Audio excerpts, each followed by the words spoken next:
আজ আমরা আরও একটি ভিডিও নিয়ে চলে এসেছি। এই ভিডিওটি শরৎচন্দ্র চট্টোপাধ্যায়ের অনুপমার প্রেমের চতুর্থ, পঞ্চম এবং শেষ পরিচ্ছেদ। তাহলে শুরু করলাম আজকের ভিডিওটি, সবাই পাশে থাকবে। চতুর্থ পরিচ্ছেদ, বৈধব্য। তথাপি অনুপমা একটু কাঁদিল। স্বামী মরিলে বাঙালির মেয়েকে কাঁদিতে হয়, তাই কাঁদিল। তাহার পর ইচ্ছায় সাদা পরিয়া সমস্ত অলঙ্কার খুলিয়া ফেলিল।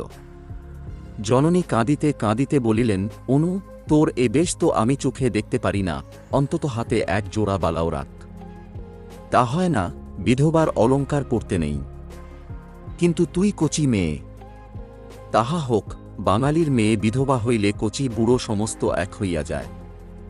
জননী আর কি বলিবেন, শুধু কাঁদিতে লাগিলেন। অনুপমার বৈধব্যে লোকে নূতন করিয়া শোক করিল না। 2-1 বৎসরেই সে যে বিধবা হইবে তাহা সকলেই জানিত।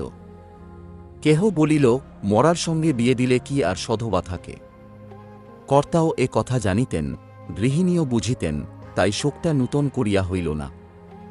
যাহা হইবার তাহা বিবাহরাত্রেই হইয়া গিয়াছে। স্বামীকে ভালোবাসিত না, জানিল না, শুনিল না, তথাপি অনুপমা কঠোর বৈধব্য ব্রত পালন করিতে লাগিল। রাত্রে জলস্পর্শ করে না, দিনে একমুষ্টি সহস্তে সিদ্ধ করিয়া লয়, একাদশীর দিন নিরম্বু উপবাস করে। আজ পূর্ণিমা, কাল অমাবস্যা, পরশু শিবরাত্রি, এমনি করিয়া মাসের 15 দিন সে কিছু খায় না। কেহ কোনো কথা বলিলে বলে, আমার ইহকাল গিয়াছে, এখন পরকালের কাজ করিতে দাও। এত কিন্তু সহিবে কেন? উপবাসে অনিয়মে অনুপমা শুকাইয়া অর্ধেক হইয়া গেল। দেখিয়া দেখিয়া গৃহিণী ভাবিলেন, এবার সে মরিয়া যাইবে। কর্তাও ভাবিলেন, তাহা বড় বিচিত্র নহে। তাই একদিন স্ত্রীকে ডাকিয়া বলিলেন, অনুর আবার বিয়ে দিই। গৃহিণী বিস্মিত হইয়া জিজ্ঞাসা করিলেন, তা কি হয়? ধর্ম যাবে যে? অনেক ভেবে দেখলুম, 2 বার বিবাহ দিলেই ধর্ম যায় না। বিবাহের সঙ্গে ধর্মের সঙ্গে এ বিষয়ের কোনো সম্বন্ধ নাই, বরং নিজের কন্যাকে এমন করে খুন করলেই ধর্মহানির সম্ভাবনা। তবে দাও। অনুপমা কিন্তু এ কথা শুনিয়া ঘাড় নাড়িয়া দৃশ্যরে বলিল, তা হয় না। কর্তা তখন নিজে ডাকিয়া বলিলেন, খুব হয় মা। তাহলে আমার ইহকাল পরকাল 2 কালই গেল। কিছুই যায় নাই, যাবে না, বরং না হলেই যাবার সম্ভাবনা। মনে করো, তুমি যদি গুণবান প্রতিলাভ করো, তাহলে 2 কালেরই কাজ করতে পারবে। একা কি হয় না? না মা, হয় না। অন্তত বাঙালির ঘরের মেয়ের দ্বারা হয় না। ধর্মকর্মের কথা ছেড়ে দিয়ে সামান্য কোনো একটা কর্ম করতে হলেই তাদিকে অন্যের সাহায্য গ্রহণ করতে হয়। স্বামী ভিন্ন তেমন সাহায্য আর কে করতে পারে বলো? আরও কি দোষে তোমার এত শাস্তি? অনুপমা আনতমুখে বলিল, আমার পূর্বজন্মের ফল। গোঁড়া হিন্দু জগবন্ধুবাবুর কর্ণে এ কথাটা খস করিয়া লাগিল। কিছুক্ষণ স্তব্ধ থাকিয়া বলিলেন, তাই যদি হয়, তবুও তোমার একজন অভিভাবকের প্রয়োজন। আমাদের অবর্তমানে কে তোমাকে দেখবে? দাদা দেখবেন। ঈশ্বর না করুন, কিন্তু সে যদি না দেখে? সে তোমার মার পেটের ভাই নয়। বিশেষ, আমি যতদূর জানি, তার মনও ভালো নয়। অনুপমা মনে মনে বলিল, তখন বিষ খাব। আরও একটা কথা আছে অনু, পিতা হলেও সে কথা আমার বলা উচিত। মানুষের মন সবসময় যে ঠিক এক রকমেরই থাকবে, তা কেউ বলতে পারে না। বিশেষ যৌবনকালে প্রবৃত্তিগুলি সর্বদা বশ রাখতে মুনি ঋষিরাও সমর্থ হন না। কিছুকাল নিস্তব্ধ থাকিয়া অনুপমা কহিল, জাত যাবে যে? না মা, জাত যাবে না, এখন আমার সময় হয়ে আসছে, চোখও ফুটছে। অনুপমা ঘাড় নাড়িল। মনে মনে বলিল, তখন জাত গেল, আর এখন যাবে না। যখন চক্ষুকর্ণ বন্ধ করে তোমরা আমাকে বলিদান দিলে, তখন এ কথা ভাবলে না কেন? আজ আমারও চক্ষু ফুটেছে, আমিও ভালোরূপ প্রতিশোধ দেব। কোনরূপে তাহাকে টলাইতে না পারিয়া জগবন্ধুবাবু বলিলেন, তবে মা, তাই ভালো। তোমার ইচ্ছার বিরুদ্ধে আমি বিবাহ দিতে চাই না। তোমার খাবার পরবার ক্লেশ না হয়, তা আমি করে যাব। তারপর ধর্মে মন রেখে যাতে সুখী হতে করো। পঞ্চম পরিচ্ছেদ, চন্দ্রবাবুর সংসার। 3 বৎসর পরে খালাস হইয়াও ললিতমোহন বাড়ি ফিরিল না। কেহ বলিল, লজ্জায় আসিতেছে না। কেহ বলিল, সে গ্রামে কি আর মুখ দেখাতে পারে? ললিতমোহন নানা স্থান পরিভ্রমণ করিয়া 2 বৎসর পরে সহসা একদিন বাটিতে আসিয়া উপস্থিত হইল। তাহার জননী আনন্দে পুত্রের শিরক্ষুম্বন করিয়া আশীর্বাদ করিলেন, বাবা, এবার বিবাহ করে সংসারী হও, যা কপালে ছিল তা তো ঘটে গিয়েছে, এখন সেজন্য আর মনে দুঃখ করো না। ললিত যাহা হয় একটা করিবে স্থির করিল। 5 বৎসর পরে ফিরিয়া আসিয়া ললিত গ্রামে অনেক পরিবর্তন দেখিল। বিশেষ দেখিল জগবন্ধুবাবুর বাটিতে কর্তা গিন্নি কেহ জীবিত নাই। চন্দ্রনাথবাবু এখন সংসার কর্তা, অনুপমা বিধবা হইয়া এখানেই আছে, কারণ তাহার অন্যত্র স্থান নাই। পূর্বেই জননীর মৃত্যু হইয়াছিল, পরে পিতার মৃত্যুর পর অনুপমা ভাবিয়াছিল পিতা যাহা দিয়া গিয়াছেন তাহা লইয়া কোন তীর্থস্থানে থাকিবে এবং সেই টাকায় পুণ্যধর্ম নিয়মব্রত করিয়া অবশিষ্ট জীবনটা কাটাইয়া দিবে। কিন্তু শ্রাদ্ধশান্তি হইলে উইল দেখিয়া সে মর্মাহত হইল, পিতা কেবল তাহার নামে 500 টাকা দিয়া গিয়াছেন। তাহারা বড়লোক, এ সামান্য টাকা তাহাদিগের নিকট টাকাই নহে, বাস্তবিক এই অর্থে কাহারও চিরজীবন গ্রাসাচ্ছাদন নির্বাহিত হইতে পারে না। গ্রামে অনেকেই কানাঘোষা করিল, এ উইল জগবন্ধুবাবুর নহে, ভিতরে কিছু কারসাজি আছে। কিন্তু সে কথায় ফল কি? নিরুপায় হইয়া অনুপমা চন্দ্রবাবুর বাটিতেই রহিল। লোকে বলে, পিতার মৃত্যু না হওয়া পর্যন্ত সৎমাকে চিনতে পারা যায় না, সৎভাইকেও সেইরূপ পিতার জীবিতকাল পর্যন্ত চিনিতে পারা কঠিন। এতদিন পরে অনুপমা জানিতে পারিল তাহার দাদা চন্দ্রনাথবাবু কি চরিত্রের মানুষ। যত প্রকার অধমশ্রেণীর মানুষ দেখিতে পাওয়া যায়, চন্দ্রনাথবাবু তাহাদের সর্বনিকৃষ্ট। হৃদয়ে একতিল দয়ামায়া নাই, চক্ষে একবিন্দু চামড়া পর্যন্ত নাই। অনুপমার এই নিরাশ্রয় অবস্থায় তিনি তাহার সহিত যেরূপ ব্যবহার আরম্ভ করিলেন তাহা বলিয়া শেষ করা যায় না। প্রতি কথায় এমনকি উঠিতে বসিতে তিরস্কৃত, লাঞ্ছিত, অপমানিত করিতেন। অনেক দিন হইতে তিনি অনুপমাকে দেখিতে পারেন না, কিন্তু আজকাল তো অধিক না দেখিতে পারিবার কারণ তিনিই ভালো জানেন। বড় বধূ পূর্বে তাহাকে ভালোবাসিতেন, কিন্তু এখন তিনিও দেখিতে পারেন না। যখন অনু বড়লোকের মেয়ে ছিল, যখন তাহার বাপ মা বাঁচিয়াছিল, যখন তাহার একটা কথায় 5 জন ছুটিয়া আসিত, তখন তিনিও ভালোবাসিতেন। এখন সে দুঃখিনী, আপনার বলিতে কেহ নাই, টাকা কড়ি নাই, পরের অন্ন না খাইলে দিন কাটে না, তাহাকে কে এখন ভালোবাসিবে? কে এখন যত্ন করিবে? বড় বধূর 3-4টি ছেলেমেয়ের ভার অনুর উপর, তাহাদিগকে খাওয়াইতে হয়, স্নান করাইতে হয়, পড়াইতে হয়, কাছে করিয়া শুইতে হয়। তথাপি কোনো বিষয়ে একটু ত্রুটি হইলেই অমনি বড়বধূ ঠাকুরানী রাগ করিয়া রীতিমতো 5টা কথা শুনাইয়া দেন। ইহা ভিন্ন অনুপমাকে নিত্য দুবেলা চন্দ্রবাবুর জন্য 2-4টা ভালো তরকারি বাঁধিতে হয়, পাচক ব্রাহ্মণ তেমন প্রস্তুত করিতে পারে না। আর না হইলে চন্দ্রবাবুরও কিছু খাওয়া হয় না। একাদশী হোক, আর দ্বাদশী হোক, আর উপবাসী হোক, সে রান্না তাহাকে রাঁধিতেই হইবে। বিধবা হইয়া অনুপমা প্রাতকালে স্নান করিয়া অনেকক্ষণ ধরিয়া পূজা করিত, এখন তাহাকে সে সময়টুকুও দেওয়া হয় না। একটু বিলম্ব হইলেই বড়বধূ ঠাকুরানী বলিয়া উঠেন, ঠাকুরঝি, একটু হাত চালিয়ে নাও, ছেলের কাছে এখন পর্যন্ত কিছু খেতে পায়নি। অনুপমা যা তা করিয়া উঠিয়া আসে, একটি কথাও সে মুখ ফুটিয়া বলিতে পারে না। একাদশীর দীর্ঘ উপবাস করিয়াও তাহাকে রাত্রে রন্ধন করিতে যাইতে হয়, তৃষায় বুক ফাটিতে থাকে, অগ্নির উত্তাপে মাথা টিপটিপ করিতে থাকে, গা ঝিনঝিন করে, তবু কথা কহে না। অবস্থার পরিবর্তনে সহ্য করিবার ক্ষমতাও হয়। কেননা জগদীশ্বর তাহা শিখাইয়া দেন, না হইলে অনুপমা এতদিন মরিয়া যাইত। এ সংসারে তাহার অপেক্ষা দাসদাসীরা শ্রেষ্ঠ, জোর করিয়া তাহাদের দুটো বলিলে তাহারাও দুটো জোরের কথা বলিতে পারে, অন্তত আমার মাহিনাপত্র চুকাইয়া দিন, বাড়ি যাই, এ কথাও বলিতে পারে, কিন্তু অনু তাহাও বলিতে না। সে বিনামূল্যে কৃতদাসী, মারো কাটো, তাহাকে এখানে থাকিতেই হইবে। আর কোথাও যাইবার জো নাই, সে বিধবা, সে বড়লোকের কন্যা। অনুপমার অবস্থা বুঝাইতে পারা যায় না, বুঝিতে হয়। বাঙালির ঘরে পরান্ন প্রত্যাশিনী বিধবাই কেবল তাহার অবস্থা বুঝিতে পারিবেন, অন্যে না বুঝিতেই পারে। আজ দ্বাদশী। সকাল সকাল স্নান করিয়া অনুপমা পূজা করিতে বসিল। তখনও 15 মিনিট হয় নাই, বড়বধূ ঘরের বাহির হইতেই একটু বড় গলায় বলিলেন, ঠাকুরঝি, তোমার কি আজ সমস্ত দিনে হবে না? এমন করে চলবে না বাপু। অনুপমা শিবের মাথায় জল দিতেছিল, কথা কহিল না।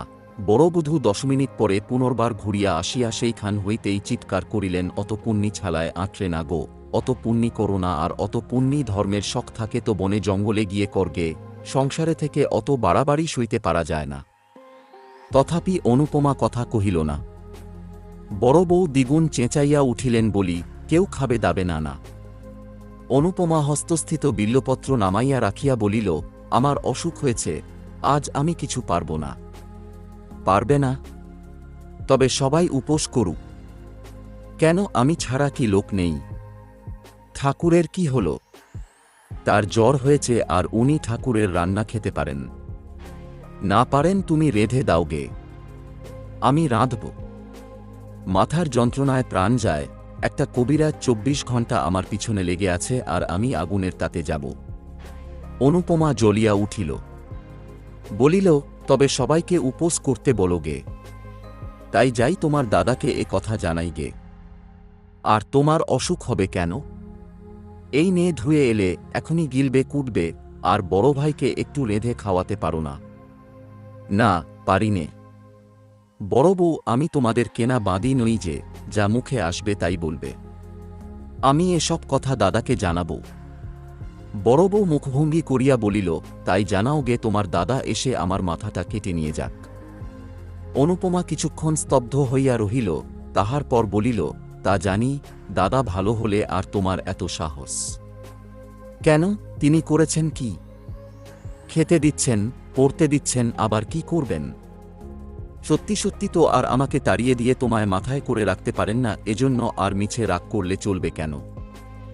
সমস্ত বস্তুরই সীমা আছে। অনুপমার সহিষ্ণুতারও সীমা আছে। সে এতদিন যাহা বলে নাই, আজ তাহা বলিয়া ফেলিল। বলিল, দাদা আমাকে খাওয়াবেন পরাবেন কি যে বাপের টাকায় তিনি খান, আমি সেই বাপের টাকায় খাই। বড় বউ ক্রুদ্ধ হইল, তাই যদি হতো তাহলে বাপ আর পথের কানাল করে রেখে যেত না। পথের কানাল তিনি করে যাননি, তোমরাই করেছ। গ্রামশুদ্ধ সবাই জানে তিনি আমাকে নিঃসম্বল রেখে যাননি। সে টাকা দাদা চুরি না করলে আজ আমাকে তোমার মুখনাড়া খেতে হতো না। বড়বধূর মুখ প্রথমে শুকাইয়া গেল, কিন্তু পরক্ষণেই দ্বিগুণ তেজে জ্বলিয়া উঠিল। গ্রামশুদ্ধ সবাই জানে উনি চোর। তবে এ কথা ওকে জানাব। জানিও আরও বলো যে পাপের ফল তাঁকে পেতেই হবে। সেদিন এমনই গেল। অবশ্য এ কথা চন্দ্রবাবু শুনিতে পাইলেন, কিন্তু কোনরূপ উচ্চবাচ্য করিলেন না। চন্দ্রনাথবাবুর সংসারে ভোলা বলিয়া একজন ছোঁড়া মতো ভৃত্য ছিল।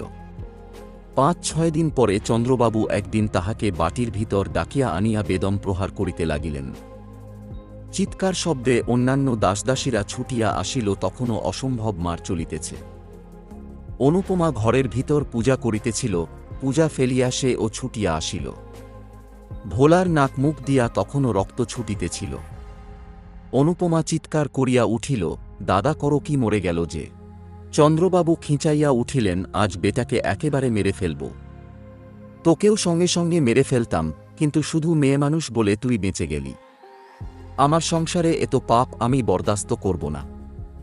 বাবা তোকে 500 টাকা দিয়ে গেছেন, তাই নিয়ে তুই আজই আমার বাড়ি থেকে দূর হয়ে যা। অনুপমা কিছুই বুঝিতে পারিল না, শুধু বলিল, সে কি? কিছুই নয়। আজ টাকা নাও, নিয়ে ভোলার সঙ্গে দূর হয়ে যাও। বাইরে গিয়ে যা খুশি করোগে। অনুপমা সেইখানেই মূর্ছিত হইয়া গেল। দাসদাসীরা সকলেই এ কথা শুনিল। কেউ মুখে কাপড় দিয়া হাসিল, কেহ হাসি চাপিয়া ভালো মানুষের মতো সরিয়া গেল, কেহ বা ছুটিয়া অনুপমাকে তুলিতে আসিল। চন্দ্রবাবু মৃতপ্রায় ভোলার মুখে আর একটা পদাঘাত করিয়া বাহিরে চলিয়া গেলেন। ষষ্ঠ পরিচ্ছেদ, শেষ দিন। আজ অনুপমার শেষ দিন। এ সংসারে সে আর থাকিবে না। জ্ঞান হইয়া অবধি সে সুখ পায় নাই। ছেলেবেলায় ভালোবাসিয়াছিল বলিয়া নিজের শান্তি নিজে ঘুচাইয়াছিল, অতিরিক্ত বাড়াবাড়ি করিয়াছিল বলিয়া বিধাতা তাহাকে একতিলও সুখ দেন নাই। যাহাকে ভালোবাসিত মনে করিত তাহাকে পাইল না, যে ভালোবাসিতে আসিয়াছিল তাহাকে তাড়াইয়া দিল। পিতা নাই, মাতা নাই, দাঁড়াইবার স্থান নাই, স্ত্রীলোকের একমাত্র অবলম্বন সতীত্বের সুযশ, তাহাও ঈশ্বর কাড়িয়া লইতে বসিয়াছেন। তাই আর সে সংসারে থাকিবে না। বড় অভিমানে তাহার হৃদয় ফাটিয়া উঠিতেছে। নিস্তব্ধ নিদ্রিত কৌমুদী রজনীতে খিড়কির দ্বার খুলিয়া আবার বারবার 3 বার পুষ্করিণীর সেই পুরাতন সোপানে আসিয়া উপবেশন করিল। এবার অনুপমা চালাক হইয়াছে। আর বার সন্তরণ শিক্ষাটা তাহাকে মরিতে দেয় নাই, এবার তাহা বিফল করিবার জন্য কাকে কলসি লইয়া আসিয়াছে। এবার পুষ্করিণীর কোথায় ডুবন জল আছে তাহা বাহির করিয়া লইবে, এবার নিশ্চয় ডুবিয়া মরিবে। মরিবার পূর্বে পৃথিবীকে বড় সুন্দর দেখায়। ঘরবাড়ি, আকাশ, মেঘ, চন্দ্র, তারা, জল, ফুল, লতা, বৃক্ষ সব সুন্দর হইয়া উঠে, যেদিকে চাও সেই দিকেই মনোরম বোধ হয়। সব যেন অঙ্গুলি তুলিয়া বলিতে থাকে, মরিও না, দেখো আমরা কত সুখে আছি, তুমিও সহ্য করিয়া থাকো, একদিন সুখী হইবে। না হয় আমাদের কাছে এসো, আমরা তোমাকে সুখী করিব, অনর্থক বিধাতৃদত্ত আত্মাকে নরকে নিক্ষেপ করিও না। মরিতে আসিয়াও মানুষ তাই অনেক সময় ফিরিয়া যায়। আবার যখন ফিরিয়া দেখে জগতে তাহার একতিলও সুখ নাই, অসীম সংসারে দাঁড়াইবার এক বিন্দু স্থান নাই, আপনার বলিতে একজনও নাই, তখন আবার মরিতে চাহে, কিন্তু পরক্ষণেই কে যেন ভিতর হইতে বলিতে থাকে, ছি ছি, ফিরিয়া যাও, এমন কাজ করিও না। মরিলেই কি সকল দুঃখের অবসান হইল? কেমন করিয়া জানিলে ইহা অপেক্ষা আরও গভীর দুঃখে পতিত হইবে না? মানুষ অমনি সংকুচিত হইয়া পশ্চাতে হটিয়া দাঁড়ায়। অনুপমার কি এসব কথা মনে হইতেছিল না? কিন্তু অনুপমা তবুও মরিবে, কিছুতেই আর বাঁচিবে না। পিতার কথা মনে হইল, মাতার কথা মনে হইল, সঙ্গে সঙ্গে আরেকজনের কথা মনে হইল। যাহার কথা মনে হইল সে ললিত। যাহারা তাকে ভালোবাসিত তাহারা সকলেই একে একে চলিয়া গিয়াছে। শুধু একজন এখনও জীবিত আছে। সে ভালোবাসিয়াছিল, ভালোবাসা পাইতে আসিয়াছিল, হৃদয়ের দেবী বলিয়া পূজা দিতে আসিয়াছিল। অনুপমা সে পূজা গ্রহণ করে নাই এবং অপমানিত করিয়া তাড়াইয়া দিয়াছিল। শুধু কি তাই, জেলে পর্যন্ত দিয়াছিল। ললিত সেখানে কত ক্লেশ পাইয়াছিল, হয়তো অনুপমাকে কত অভিসম্পাত করিয়াছিল। তাহার মনে হইল নিশ্চিত সেই পাপেই এত ক্লেশ, এত যন্ত্রণা। সে ফিরিয়া আসিয়াছে, ভালো হইয়াছে, মদ ছাড়িয়াছে, দেশের উপকার করিয়া আবার যশ কিনিতেছে। সে কি আজও তাহাকে মনে করে? হয়তো করে না, হয়তো বা করে, কিন্তু তাহাতে কি?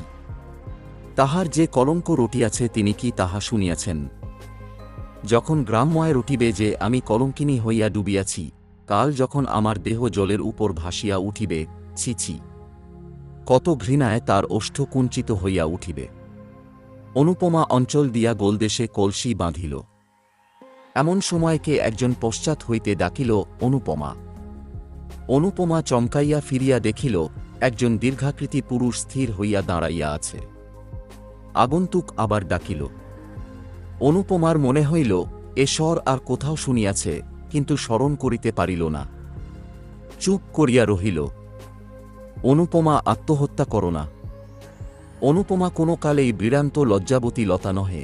সে সাহস করিয়া বলিল, আমি আত্মহত্যা করব, আপনি কি করে জানলেন? তবে গলায় কলসি বেঁধেছ কেন? অনুপমা মৌন হইয়া রহিল। আগন্তুক ঈষৎ হাসিয়া বলিল, আত্মঘাতী হলে কি হয় জানো? কি? অনন্ত নরক। অনুপমা শিহরিয়া উঠিল। ধীরে ধীরে কলসি খুলিয়া রাখিয়া বলিল, এ সংসারে স্থান নাই। ভুলে গিয়েছ। আমি মনে করে দিচ্ছি।